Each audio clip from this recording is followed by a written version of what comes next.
Okay, hello, readers. Welcome back to the She Reads Romance Books podcast. I am so excited about my special guest joining me for today's episode. I have enjoyed this author's work for years. I think Fortuity is on my list of best romance books of all time. I loved it so much. And she is joining me to talk about her new release called The Homemaker, which was just incredible. Absolutely a book that deserves to be on your TBR list because it's one of the best of the year. So I am so excited to welcome Julie Ann to the show. Welcome, Jewel. So thanks so much for having me.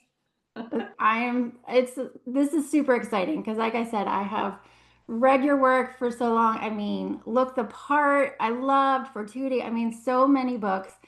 But then you come out with this one that drops September 30th, and I'm like, wow, this woman keeps cranking out these books that have me feeling all of the feels. So I'm so excited we can talk about it today.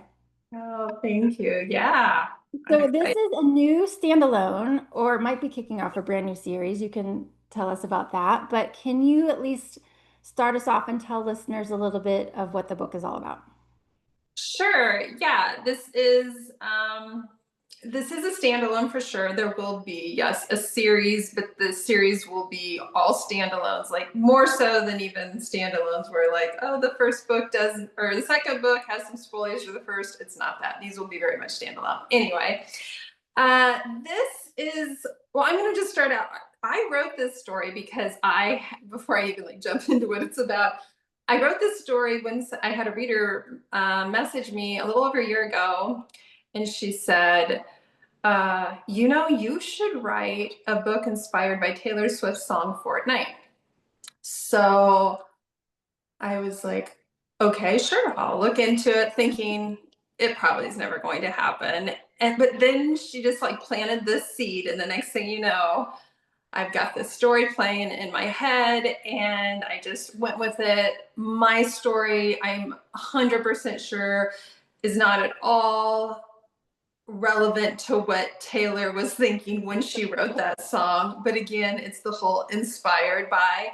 And Mhm. so it was fun to just like take that and run with it. So this is a story about, gosh, should we say it's a story about Murphy or Alice? We'll just say it's a story about Alice. And Alice kind of has had, some rough things go on in her life, and she decides to escape for a couple weeks to a vacation rental in the Chain of Lakes area that's just like right outside of downtown Minneapolis. And so she stays with at this rental, and Murphy Padden is the one who owns it, and he lives in the upstairs of this rental, and she thinks it's this lovely place, and she's going to stay for 2 weeks, and they hit it off kind of immediately. He's trying to keep his distance, like she's here to rent the place, doesn't want me around, but she sits out back and so sees him kind of coming and going. And they just kind of hit it off. So you have like this dual timeline of going from past to present. And that is that part of the book, which to me is actually what I thought of first writing the book. But the story in itself kind of fast forward is like 8 years later, and you start this story, and you have Alice, who has taken a job as a homemaker for a very rich couple who live in this area. And she is a traditional homemaker in the sense of this is like 1950s, 1960s type homemaker. This couple, they're in their late 50s.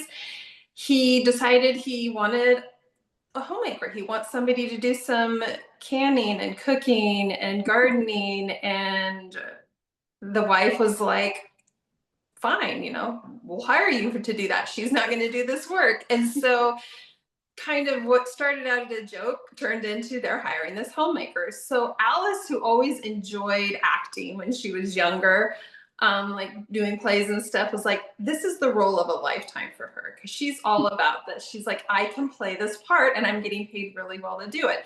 So she wears these dresses that are like from the 1950s and 60s. She's got on the family apron. She wears these little wedge heels and everything has to have an ankle strap because he's really likes, like he's got these fetishes. I don't want to call them a fetish, but these particular things he likes, and she's on board with it. So they have their daughter, Blair, and her fiance coming to stay with them for the summer. By the way, she gets free rent living in the guest house. So Blair comes home for the summer with her fiance. Her and her mom are going to plan the wedding. Then her and her fiance are going to be moving to New York, where she's opening an art gallery in the fall, or an art studio. And so this is where the story starts off, where Alice gets to meet the daughter and the fiance is Murphy Padden, from 8 years earlier. So this is this dual timeline where you're going to this story that you get 8 years later. Why are they not together? Why is he with somebody else? He doesn't think she remembers him because there was circumstances which I won't spoil it, why they broke up. And this to me was like, it was fun to write as a fun story. There's humor. I'm a little bit poking fun at some of the interesting things about really wealthy people. I have a good friend who has nannied for years in Arizona for some really wealthy people. So she had like this long list of like kind of eccentric things about wealthy people that she's like, only really wealthy people have these things. So I was like, I incorporated a lot of them into the story. So it was kind of fun to write that part of it. But having this core love story, on one hand, you could say it's a billionaire romance because it's set in this billionaire world. And that's what this series, I'm quoting that, will kind of be like. It's in a billionaire world, but the people falling in love are just like your everyday people who work for these really wealthy people. And I just had so much fun writing all of this, not knowing myself where all of it was going to go. I, of course, knew secrets from the past and that, but it's this push and pull of like, one minute you're in the past and you're falling in love with how they fell in love. And they were so playful, and they were just like this really fun couple who spent this fortnight or 2 weeks together, back to the Taylor Swift song. And then you're jumping forward is where you're like trying to figure out like, why are they not together? Why is he here with the fiance? And of course, the fiance knows nothing about this. And so it's angsty and messy, and it's got some plot twist, and it's all the things. I just set out again. I feel like kind of my signature can be like really angsty romance, and I don't always do lots of angst. I have readers that would disagree, but this one, just like, I knew writing it, I'm like, there's just a lot going on here, a lot of irons in the fire, and you're feeling for this couple. But I was hoping as readers as they read it, that they'll think, what's going on, and you're getting, because you go back and forth, you just get fed little pieces that are starting to like come together of this puzzle. Yeah, so that's probably way longer than you wanted me to go on That was perfect. I mean, explaining people this. are clicking. I want to read this right now. I don't know what will, because that was perfect. And because there's so much to this book that I was just like, oh my gosh. And well, maybe I'll just dive into this part now. I feel like one of well, I'm going to talk about two of your superpowers as an author, because I feel like you have many, but one is like the pacing, that how you write it, and almost like the suspense and how you're just dropping things and you're like, oh my gosh, this now and this, like, do you like plot that out? Like, because there's so much that you learn throughout this book that I was just like, oh my gosh, what's coming next, kind of thing. Oh yeah, thanks. I wish I could sound really put together and say that I do have like a timeline and I plot this all out, but I am a pantser. I don't outline, I don't plan much of anything. Clearly, I knew a couple of the plot twists when I started the story. I knew kind of the basic concept of the story, but when I do timelines where you're going from past and present, I don't time those out because, for me anyway, personally, for my writing, I don't like to be boxed in. I see everything as a movie. Everything is playing. I visually see everything playing out in my head.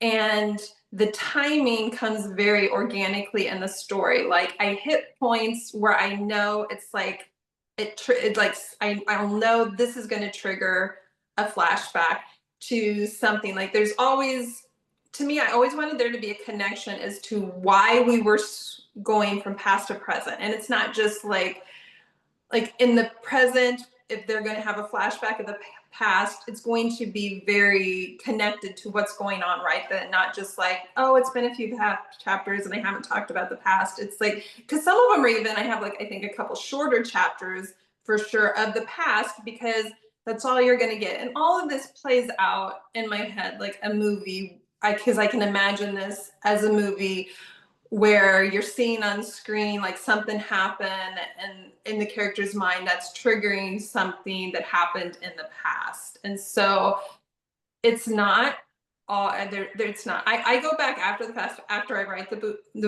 movie, the book, and then I play with the timeline. I try to track the timeline, like, am I way off on this?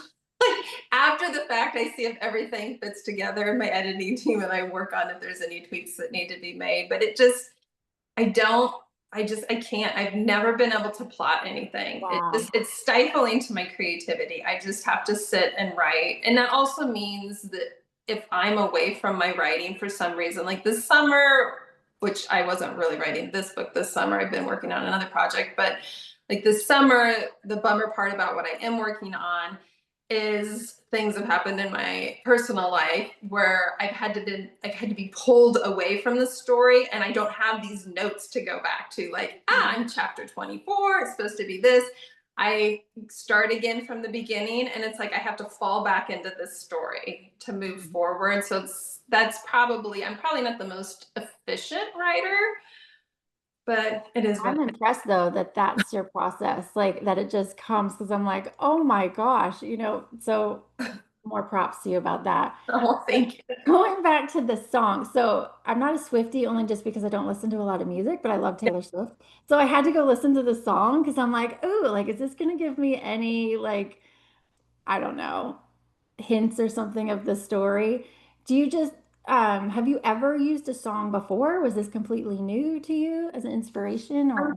I've never used a song as actually the seed to write a story. Clearly, I have playlists that I'll put out with a lot of my books that I'm listening to inspire moods, and Mhm. maybe, for like, yeah, just kind of setting the mood for different scenes, getting me in the mood to write, whether it be like something really angsty to just like this really heartfelt love, song that's a love story.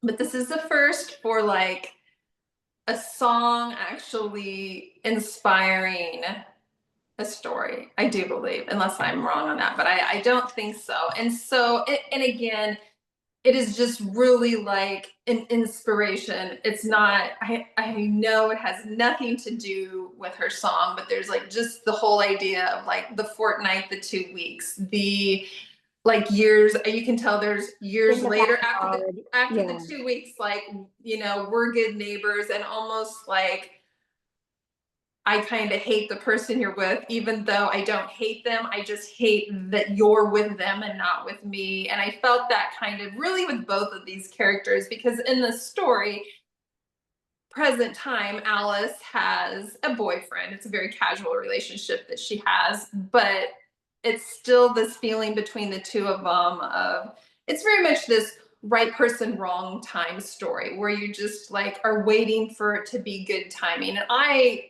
love stories like that. I've loved movies like that in the past. I just like this, like, when is it going to be our time? Is it ever going to be our time? Oh my gosh, why are you like now with this person and not with me? And I have like the lady who cuts my hair, I just love her kind of love story.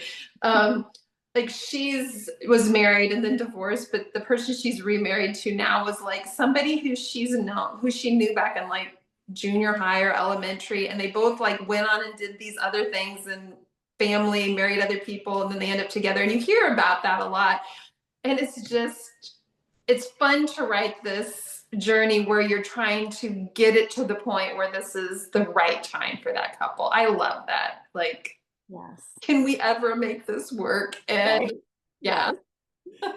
Well, and so my second superpower that I feel like you do, as I mentioned, I feel like you write books that evoke so many different feelings. In The Homemaker, I had so many feelings reading this book. I felt the passion, I felt the hilarity, the discomfort, the empathy, like all sorts of things, like from the past and the present.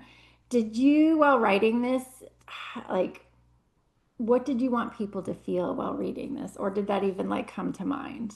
Um, Yeah, I knew what I wanted to feel. And so I think that then is just what I hope readers will feel. For me, I wanted just the heartbreak of wrong time, is what it is. I mean, that's what I felt writing this was just like, in a way, when they meet the first time 8 years earlier, it's kind of the wrong time. But we don't, but that's just it. I mean, life doesn't, timing in life for a lot of things is not great. And so and I felt that, I'm not saying in my romantic life, but just in life, how many times are you like, how is the timing always a little bit off? Or like, why is this being presented at this point in my life? Where was this 5 years ago? Or I'm not ready for it now. What about 5 years from now? And so I guess for me, I really want readers to, I mean, as you know, we discussed earlier, like some people will look at this and like, oh my gosh, I don't want to read this. This is going to maybe be, yes, the love triangle. There, I said it. But because there's the obvious, like, she's here and he's engaged to somebody else. But this isn't just like, oh, this couple are here and they're just going to be cruel and awful to the other people that they're with. They're like, I want them to feel, people to feel the angst of, we do like these other people that we're with, but something about us was unresolved, and we don't want anything to happen, but yet we kind of do want something to happen.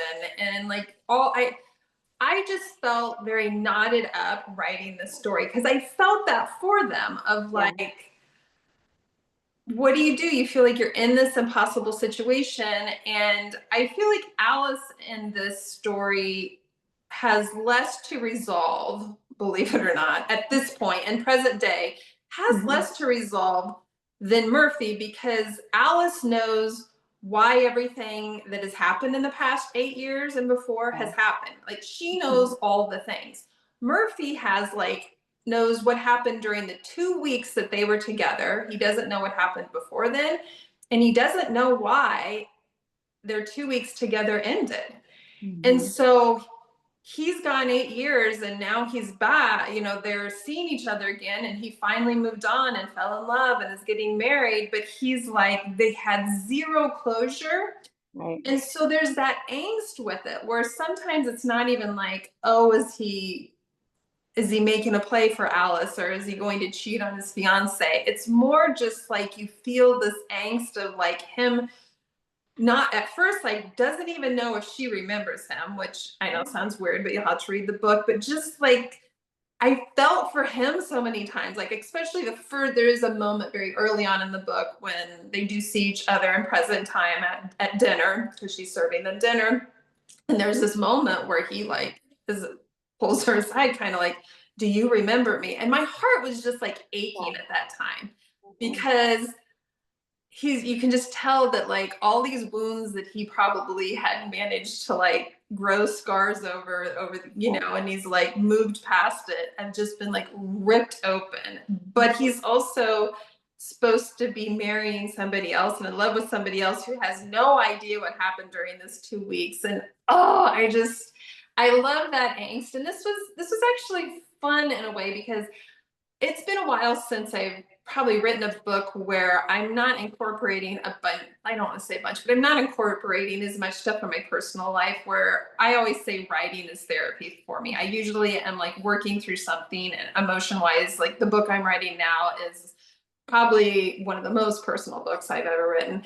But this one was fun because I was a little bit detached. It wasn't like I was like struggling because everything in this book was too personal for me. So it was the first time in a while where it was like a fictional book, and I could just let the Yeah. characters be those characters, and they didn't have to take on my problems. You But didn't you bring have to them play that problems, out. all that angst. I know. Oh my It's like God. my characters are my therapist or something. I'm like, I'm going to give you my problems and I want you guys to work them out in a story. I love that. Absolutely. And then Oh, I need a happily ever after from you. Is that too much to ask? that's right. That's right. Well, we got to start from the beginning. Like your opening line, I think it's got to be like one of your best, is it not? Like, I don't spoil it for people, but I think it gets your attention. It definitely gets your attention. Well, I'm especially in recent years, I've always kind of focused on for sure the opening line or first paragraph because you need to have a bit of a hook. Like it has to be, oh, where is this going? I will say this is probably my most jarring opening line. Especially it's interesting when you listen to the audio. The audio like opening up, was then like this on there was when I listened to that, I'm like, yep, that's what I was going for. okay, I'm listening to the audiobook next. Awesome. I thought it was fabulous. As Totally. well as this idea of the homemaker. Let's talk about that for a minute. I mean, that job probably exists, right? For these like uber wealthy people, who knows? But you must have had so much fun writing this, like using your friend's notes, like you said, like how she dressed, that she reads him romance novels. She pretends she makes some soup. I mean, I was eating it up. At the same time, I was kind of like Blair, where she's like, "What the heck, Dad, Mom?" Yeah, all of that was intentional. Like I feel like most readers are going to see it a little bit through Blair's eyes of like, what are you doing here? But that plays into the wealthy people. I mean, I think some of this was even sparked like you realize that nothing anymore is too far fetched and that there's something for everyone. Like you can pay people like other humans to kind of be emotionally support humans. Like you can go places and pay to have somebody take a nap and cuddle with you. Like, that's a thing. That is a real thing, right? So to me, I don't know anybody personally who has like there's one thing to say that I have somebody who's a gardener or I have somebody who cleans my house. Interestingly, like Alice doesn't clean the house. They have somebody who comes to clean the house. Alice is literally like the wife without sex in some ways. I mean, that's what she is. She's like how he imagined like with his grandmother being and just like I'm here. I bring in flower arrangements. I cook meals. I can stuff. I mean, she has him believing that she's making homemade, like handmade soap for him, and she's wearing like this '60s outfit, like she's June Cleaver, like she's doing that thing. And and what's interesting about it is even writing it is I love when I actually can be a homemaker around my house. I love cooking. I love like doing the like I like doing these nurturing things and I mean if I had time I'd love going out and picking fresh flowers every day. It's part of me was like loving Alice's thing because what's cool here is she's actually even getting paid to do it. You know what I mean? Like how many In a women are free like, house. I have Yeah. 20 jobs and I get paid for none of them. But like, here's a situation where the wife is like, I don't have time to be your grandma, your mom, your whatever. I like, we have like clearly she's has somebody who she's hired to clean the house and do some of this other stuff. But what's interesting in this book, and I loved too, is I I like my books to have all the characters in a way incorporated in a greater way. Like I like Alice's relationship with Mr. Morrison and with his wife Vera. I love the way she's like, I'm the glue that holds the marriage together. I like that she has a moment with Murphy and his fiance Blair. Like she's like telling Murphy like he needs, like give her a break. She's having a rough time. Like she's kind of the glue in a way that is holding everyone together, but she's also like this bomb that can blow everything up. Like it can go either way. And I think that was kind of some of the fun of writing this too.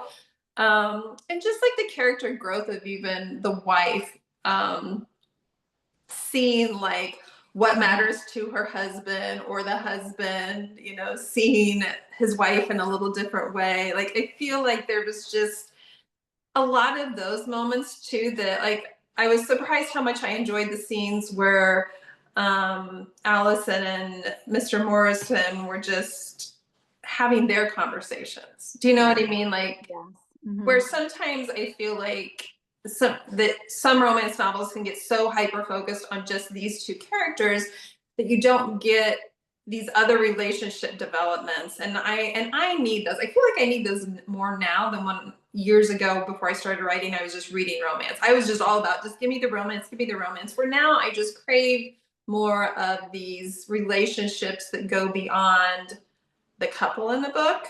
Yeah. So yeah, I loved writing this. I can't wait to write more in this world, because Oh, I just like have these other ideas, and I'm like, oh, I can't wait. oh, I'm so excited. I'm so happy there's going to be more. And I think, like you said, all those little moments, it also kind of just adds more layers to that character development to the main people. So, like Alice, right? Let's talk about her, the heroine of the story. I mean, besides she makes a killer steak, right? Like, what do you think readers are going to love most about her? Because, like you said, she's the glue, but oh my gosh, my heart broke for her so many times. It was like, ah. I think, like, as the book goes on and more about her gets revealed, either from like showing glimpses of the past, or just in general what has happened, I hope readers look at her and think of actually how strong and resilient that she is, and also kind of relating to her, probably in the sense of like having to deal with, I mean, there is clearly some mental illness in this book, and I think there's the relation to how we all, like, everyone knows how something rough happens to you, and sometimes the easiest thing to do is pretend that it didn't happen. Like, I feel like there should be, everyone knows that, like, you can run from it, but you can't run from it forever. And I feel like that was Alice's character of like, I got this, I got this, I got this, like, just grin and bear it, grin and bear it. And then you have points where you're like, oh my gosh, I have to face this. One of the plot twists that happens later in the book, and actually how then that plot twist plays into how the book ends and the epilogue, is probably one of my favorite endings to my book, because it's not, it's a happily ever after. Everyone asks me, like, I don't think I've written one that's not technically a happily ever after. It's a happily ever after, but it's different. It's Yeah. like, and I won't say it all what it is, like, you know what it is, but I just don't want to give the spoilers. But I was so proud of my characters. I think that's a thing for me as a writer too, because I've said this before. I've, like, my Fisherman series, I talk about like one of the characters in there. By the end of this, it's a duet. By the end of the second book, I wanted to hug her and high five her, and I'm like, I'm so proud of you. You've like grown so much. I feel like Alice's character went through a lot, and I hope readers like can feel that and see that in her, and see actually the level of maturity that she had to have, and the emotional strength she had to have, when, I mean, especially when you find out this plot twist of like, oh my gosh. And then Yeah. even her mindset as to what she sees happening as a result of this, which I think can be different than what other people would have chosen. Yes. And this sounds so vague, but anyway. No, but I think, yes, I think that's such a strong part of this book and how the epilogue comes about. Like, I was just like, wow, I wasn't sure if how that was going to go, but I loved how you handled it. Oh, thank you. It was perfect for the story. Because that's how I feel too. Like, it's fiction, but yet I felt like these people were real and going through these hard decisions, and they weren't necessarily perfect by any means in certain situations. And but I loved that about it. Even like their fling, Murphy and Alice's fling at the beginning. I mean, I now I can't hear the one word trigger because now I think, oh, a homemaker. Like, here we go. People have to read to understand like the little word trigger that happens. But Their fling at the beginning, I mean, there was no foreplay. They were just like, here we go. And, without even like cuddling and stuff afterwards, but it worked. And I felt like that was on purpose. And I just am like, wow, that's really, looking back after those story, I'm like, that was genius, Joel. Like, Yeah, that's a hard, it was hard because it's such a natural thing to be like, oh, there's going to be flirting and there's going to be all these little moments and then it's going to lead to this. But given the reason why she was staying at this rental and the circumstances and her emotional mindset, Mhm. how, yeah, the whole like, how about we have sex? Yeah. Like, what if that's one of the amenities here?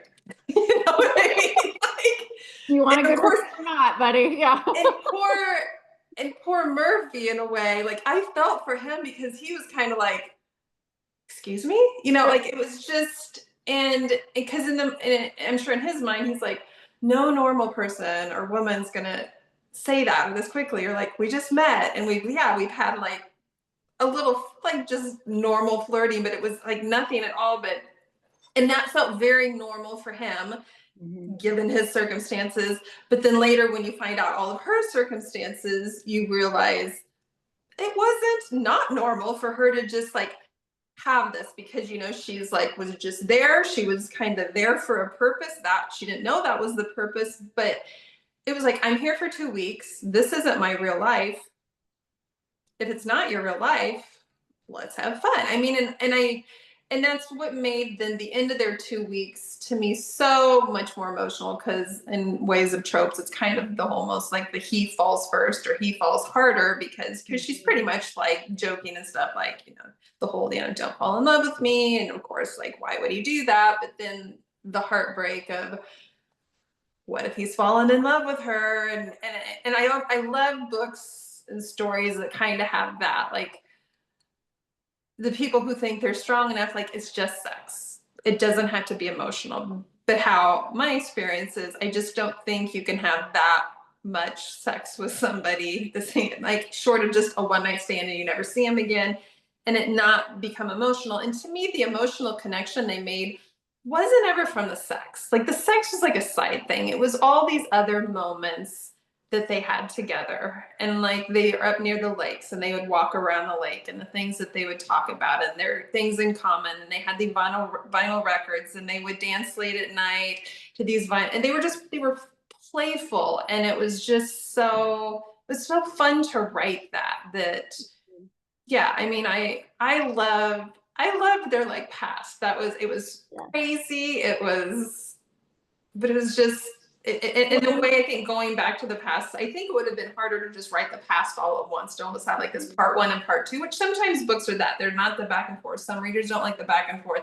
But I feel like you needed the then and now for it to really richly come together, versus I wrote this, then in the second half of the book is going to say part two, and I'm going to skip ahead 8 years. So, Plus all those little moments I think that you mentioned, like it made it so believable that they could fall in love in those just 2 weeks. Like yeah.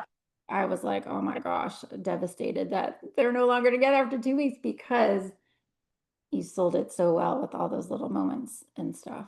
Oh, I loved it. Thank you. So Murphy, our leading man, he's really good with wood in more ways than one, as we just said. But what do you think readers will love most about him and his struggles and what happens? Murphy's just Murphy's just kind of your like, I don't know. I know people are comparing them to like whether they're a golden retriever or whatever, but he's really just like this nice guy, like Mhm. just doing his thing. Yeah, he's a wood turner. He has his dad was a wood turner, and he just does that on the side. It's not like his full-time job, and so he's I think the way that Alice, like he handles Alice kind of being better at everything. Like they play this cornhole game in the backyard, got their beanbags and stuff. And like she's really like Alice is just, that's what I love one about her characters. Like she's almost like this alpha female, but not trying to be, that she's just good at everything. And you can tell, and it's not that Murphy's not good at things, but he's just not her level at some things. And I love the way he's kind of humbled by that. And I love the past part where he's kind of intimidated. You can tell sometimes it makes her attractive, and yet he feels a little intimidated because Yeah. just she's there kind of almost this false pretense of being confident. Honestly, when she's there, she's kind of playing a part. She's only a little bit, the 2 weeks there, she's playing this role that I'm confident, I'm, life is great, all of that.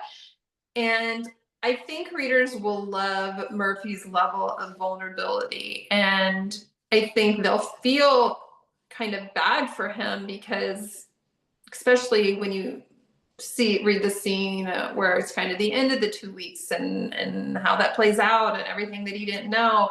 But I also respect him, given the type of story it is. I respect him in present time, of he's engaged to Blair and he does love her. And I think that's so important in a story. Like, I've written other stories that kind of play with the idea of a love triangle.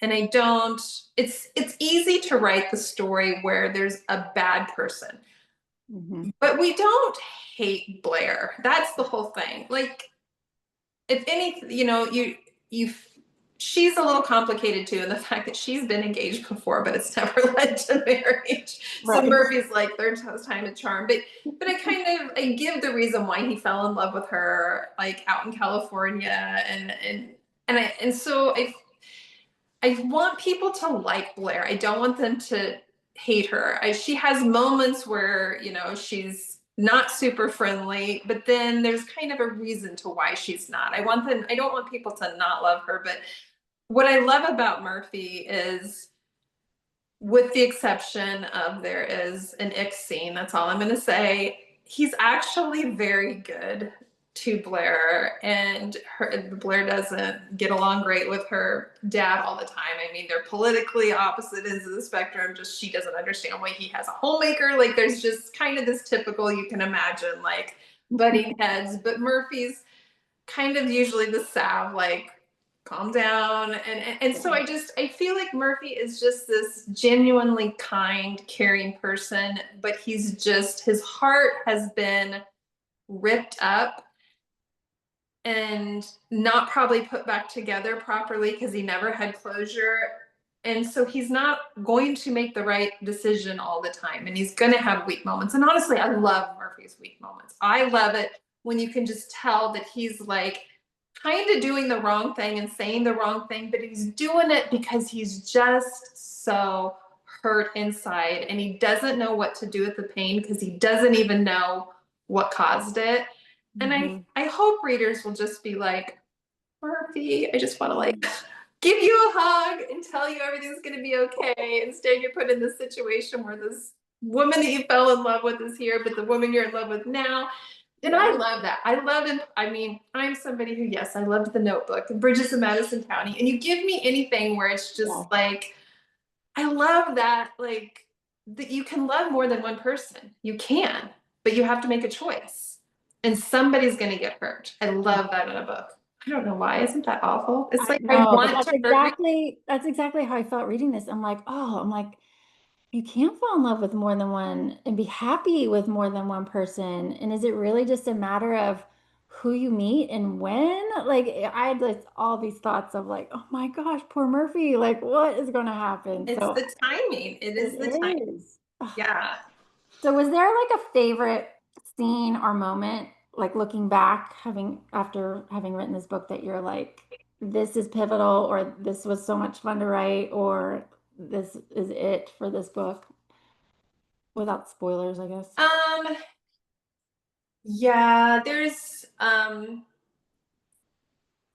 mean, I loved all the playful scenes, but I will say that when Murphy and Alice actually there's two scenes, and these aren't necessarily that they were great, but just for me, I just kind of was in that moment and just sat there and stared at my screen even after I wrote it and reread it.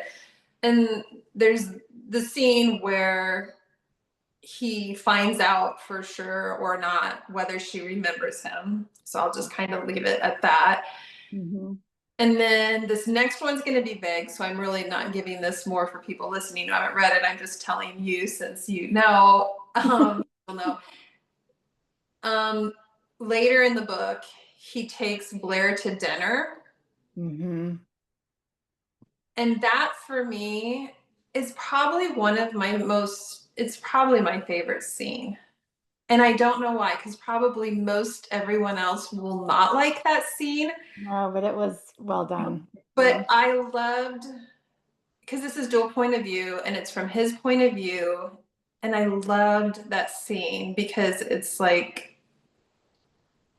I don't know, it's kind of the epitome of his relationship with her and coming to terms with his past and his grief.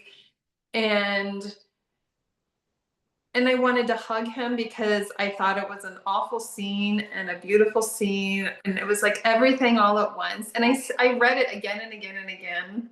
And when I was listening to it, oh, the narrator did such a great job with it. I was, because I wondered, I like got to that point. I'm like, are they going to nail this? I Mm-hmm. need them to nail this Yeah. because there's like a certain level of emotion that you have to bring to it. But it's that dinner scene, and people know when they get to that dinner scene that they can just know that I was having a moment. Having a moment. Having a moment with that scene. Yes. So please tell me that you're shopping this around to be a movie because I think there are so many aspects to the story that a producer would like drool over. I can see it. You mentioned like writing it, you'll see a movie. I see this as a movie so clearly. I don't know. I Oh yeah, thanks. No, I mean, you never know. I'm like with any of my books. I'm somebody who's like, yes, I have a literary agent. Yes, they have my catalog out there for anybody who's ever interested in it. I think it's hard to have your books made into a movie if they don't go viral anymore. That's the sad part. It's such a lottery thing right now with books. If Yeah. you don't go viral, nobody's interested in it. And that's okay, because also there's part of me that I'm like, for those who believe in like the secret in the universe, I'm like, I probably do this to myself because part of me would love one of my stories to be made into a movie or a series, and they're picking more and more romance authors titles up to do that, which I think is awesome. But also as a creative person, it's Mhm. scary because it's your baby and you're like, oh, Yeah. what are you gonna do to my baby? And I had this discussion with a friend of mine where I'm like, I have, if ever it happened, I would, I think it would kill me to try to stay attached to it and keep it as my baby and feel this like loyalty to my readers to make sure everything's perfect. And I know a lot of authors who have had that opportunity feel that. I would let it go. It would just be like, Yeah. it's a money decision. They're going to hand me money. I'm going to sign it over, but I don't need to be on a movie set. I don't need to write the screenplay. I'm the author. I wrote the novel. If you love the novel, that's me. That's my, claim. But Yeah. yeah, so I don't know. It's weird, but like, it's because I'm sure anybody's like, well, why would you not want to? And I'm just like, well, there's a lot of reasons why you A wouldn't want lot. to. And so I don't know. And I'm not somebody, I don't live a fabulously big life where I'm buying a bunch of stuff. So even for me, the money part of it is not really like, an influence there. I don't Yeah. know. It's weird. Yeah. So it come back to me if ever you see an announcement that something of mine is being made into your show, then we'll do another podcast and you can be like, Sounds good. what made you say yes? And I, Right. I Oh my don't God. know what it would be, but I could totally understand that, but I would totally watch this if they did it justice, which you never know, but I would yeah. totally And watch. they need to set it up in Minneapolis because it has to be up near the Chain of Lakes area, which I've been up numerous times. I'm in Iowa, so that's like a 3 hour drive up there. And I've stayed up there a couple times, once with my friend. And I just like I mean, and this is like these lakes and these homes around these lakes. It's where you look at them and you're like, who lives like that? I mean, who lives like that? Yeah. Nice to read about in fiction, but yeah. Yeah, right. Well, Okay, the Homemaker comes out September 30th. I don't want to jump the gun too much, but you Mhm. mentioned that it's going to be more set in this billionaire world. What's going to be next coming from you? Either something in this world or something different. Can you give us any little hints? Yeah, I'm writing a final book that's not, it is. Anybody who's read my From Air or From Nowhere series, it's my Wildfire series, and they ask about Will. I'm finishing Will's story. That's what I've been working. So that's what I'm currently working on, but I do not have a release date. I have no idea when that's coming out. Um, I'm pretty sure I'm going to be, I have something out on submission wide to publishers, and it depends if what that comes back, if I'm writing for a publisher again next, or if I'm indie writing. If I'm indie writing again, which I'm going to hopefully know soon, regardless whether I even find out soon, I will be starting the next book in this Chain of Lakes series. Um, Probably by November, I will jump into it. And there's the neighbor hmm this who Alice takes a pie over to, who's I kind of love like that the scene. enemy. He actually is going to be the only person who will be connected to these two books. So there will be zero spoilers, but I'm going to go play in his world. He's Nice. going to be my rich guy. I'm going to play in his world, but you will not see characters from this one. I'm not saying the Morrisons might not get a mention for obvious reasons because they're kind of enemies, but it just won't be connected to like Alice or anything that way. And yeah, I think I'm going to go play in that world. Fun. I have the title for the other two books. I have photos for the covers for the other two books. Like they're there. Nice. And there is a potential in this next book. I'll throw this little thing out because this will get people wondering for sure. I think I'm going to bring a character from one of my other books in this Ooh. next book. It's going to anybody who hasn't read that book I wrote, they'll never know what's going on, but they won't need to. It won't be like it is going to be like an Easter egg because there's an Easter egg in the Homemaker because and that's all I'm going to tell. Like most people, and you might not even know because it's an Easter egg to one of my other books. So that's Well, all I'm going to now say. But think if you back. haven't read that other book, you won't know. But I've already had other people be like, oh my gosh, I love that you put that in there. So in this next book, when I bring this other character over, if people hadn't read that book, they're never going to know, never going to miss it. But the people who did read that other book, I think are going to be really, really excited because they probably never dreamed anybody from that world would like be put in another book. So that's so vague. That's You're welcome. exciting though. You're welcome. Big is good. We're just It's gonna have so to wait vague. and see when that next book comes out. Yay! Oh my gosh. Well, okay, listeners, you got to grab a copy of The Homemaker. You are just gonna love it. I cannot wait to hear what more readers have to say because I loved it. But before we go, Joel, can you tell us where people can find you online so that we can stay up to date when the next one and more books come out? Yeah, I'm probably on Instagram, honestly, the most. I have a Facebook group called Jules Jonesies. I need to go on and apologize to everybody in the group for abandoning them. I'm on Instagram the most. I'm on TikTok. But if people want to actually get a hold of me, you could go to I have my metjulian.com. I have a store on there. I sell my books. You can always email me. I have a YouTube channel that I'm on every once in a while. But for most people, if they're like, when is she giving us the most information on a regular basis? It's Instagram, even though, yes, I'm on TikTok and that's going not well. I'm sure I'm on Pinterest. I'm probably on X still. I have no idea. Probably from years ago, how you abandon things, but you still have an account. Yep. Yes, I that's don't where you know can how find. you authors do it. I know it's like you have to be all the things. And we just want you to write great books, but you're like, oh, but you want me here and there. So we And then appreciate they keep adding, like Instagram has threads. I think I have a threads profile, but I don't think I've ever posted on threads. I think there's the Lemon app that people were doing when they were worried about TikTok going. I I don't remember if I set up an account. So I'm all the places, but I'm really mainly just on Gotcha. Instagram. Yeah. Gotcha. All good. I know. so much. Well, thank you so much for joining me. I love the Thank you. Homemaker. Cannot wait to hear what more comes out in the series. Uh, So thank thanks, you, and I hope we get to Leslie. talk soon. Nice. Thanks for having me.